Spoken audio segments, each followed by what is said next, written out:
This episode of Ask the Buffalo is brought to you by GoToMeeting. Welcome back to another episode of Ask the Buffalo. This is the show where you can ask me, John Rettinger, any question you have from the world of technology. This week we're going to talk AT&T's One X versus International One X, what Windows laptop you should get, whether or not you should wait for Windows 8, what the future of Android holds now that Google owns Motorola, and a whole bunch of tech questions in between. This is Ask the Buffalo. Let's get started.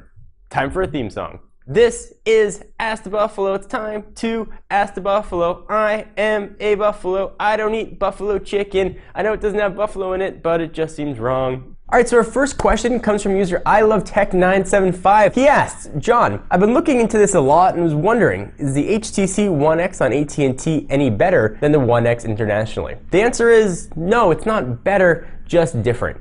AT&T's One X is using Qualcomm Snapdragon S4 processor. It's dual core, but it has support for AT&T's LTE network. The international version has support for HSPA Plus networks, but is rocking NVIDIA's Tegra 3, so you're going to get quad core performance. We actually put those two processors head to head and found them to be kind of close. The Tegra 3 certainly was a better performer. If you're a heavy gamer and you want better graphics, Tegra 3 is probably going to be a better way to go, and if you can live without LTE, you are going to get a little bit of improved performance. But don't let Qualcomm's S4 lack of cores fool you. It's an extremely capable device. So ask yourself those questions. What's important to me? Is faster data speed important to me? Do I live in an LTE area?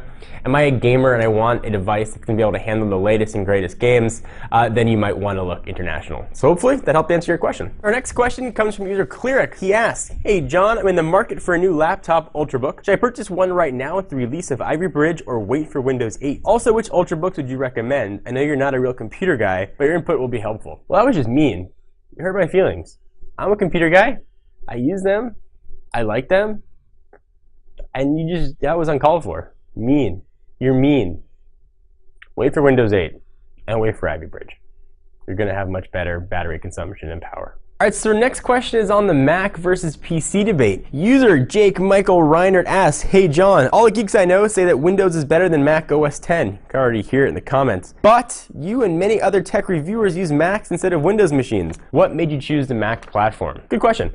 We use Macs. We have Macs in our office for a few reasons. First, I started using Mac because of video editing. It was much easier to learn video editing with something like iMovie. I had no experience doing any video editing. I didn't know how to learn something like Sony Vegas, for example. So it was certainly much easier to learn. And I just stayed with Mac OS X. I liked how elegant it was. I liked how well it worked. Windows, though, has changed a lot since I made the switch from Mac OS X. Windows Vista was the operating system that was out. Now we're Windows 7 and Windows 8 coming, which has really improved quite a bit. Brandon, why did you switch to Mac? You gave one to me. All right, so Brandon switched to Mac because I gave one to him to use in the office. Take a minute to thank our friends and sponsors at GoToMeeting. You know them, we use them, you should use them too. We develop trust in the people we know, but we don't really know someone we can't see.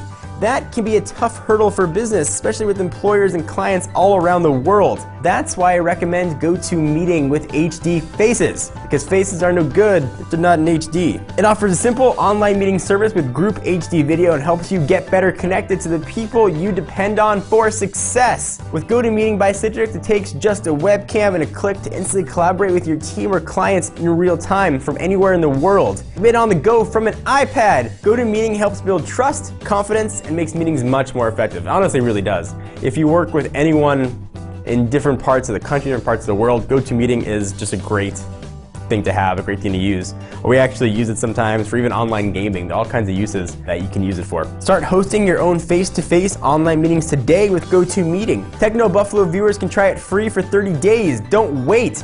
For the special offer, go to GoToMeeting.com, click try it free, enter the promo code TECHNO, and you are good to go. You can try GoToMeeting for 30 days, and you can see how much it can change your business life and your personal life. Back to the questions. User Shaw X Gareth asks, do you think Google will benefit with the acquisition of Motorola Mobility? Will that affect the Android ecosystem? And most of all, do you think we could have a Motorola Nexus in the future? Well, that's a very good question. There have been rumors that we may actually see more than one Nexus device. Whether or not we're going to see a Nexus device made from Samsung, made from HTC, made by Motorola. It makes a bit more sense. There have been rumors that Google's looking to get back into the direct sales game. When they first launched Nexus 1, you could buy it online from the Google store. That model still kind of exists, but they stopped promoting it as much as they used to. There's been a lot of questions of what the future is. Google's gone on the record by saying Motorola won't get any special treatment. They're more interested in Motorola's patents, I think, than Motorola as a manufacturer provider. But that's still yet to be seen. That's a lot of good talk. We've yet to see some action from Google. I think everyone's going to have access to the source code, especially for new devices. One of the reasons that upgrades are so late coming is oftentimes manufacturers, OEMs, whoever it might be, don't get access to the source code of the new operating system until it gets released. So Ice Cream Sandwich, a lot of folks didn't get it until Google said, hey, Ice Cream Sandwich is released onto the world. You can get it first on the Galaxy Nexus. And that was the first time anybody had the chance to see it. I tend to fall into the camp of we're going to see many Nexus line of devices. I think we're going to see them made from a lot of manufacturers across every carrier to try and get that full Android experience. And Google wants to get the Android experience in as many hands as possible. So what do you guys think? If you're going to see them, not see them, I'd love to hear your thoughts. I'm John Rettinger. Thank you for watching another, let's say, eccentric episode of Ask the Buffalo. I'll see you guys next week. Bye-bye.